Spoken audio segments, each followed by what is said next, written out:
Yun o, mag-unbox tayo ng isang parcel.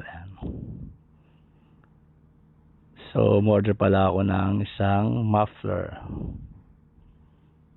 Itaka muffler. So, papalitan natin yung ating muffler sa TMX 155. So, contact point nga pala ito.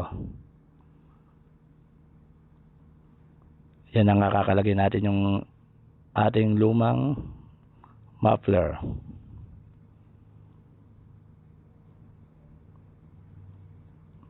So, easy lang naman itong tanggalin.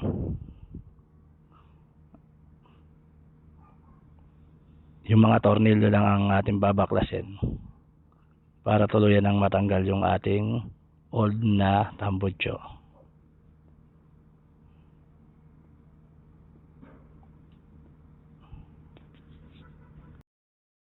Yan, so tinulungan pala ako ng anak ko.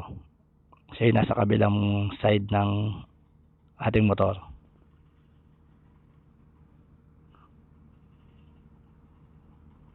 Yan, pagkatanggal natin, so kukunin na natin yung bagong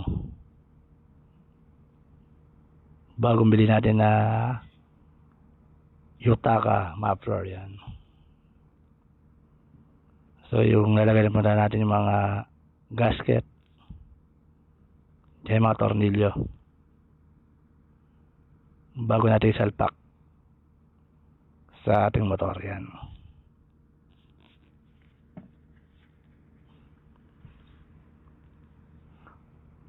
So tinitingnan ko muna kung may reject eh. So goods naman, kaya pwede nang isalpak.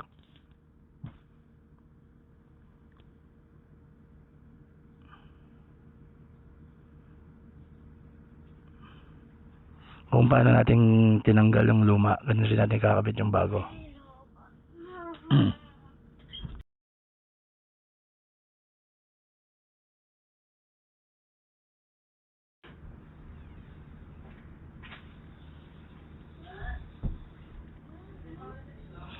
Yan nga pala yung mga tornilyong kakabit natin. Make sure na walang singaw. Kasi pag may singaw yan, magbabackfire yan. Yun, okay na oh. Forma na oh. So, tatry na natin. So, ang ganda pala ng tunog na ito. Contact point eh. Ayos, okay na to.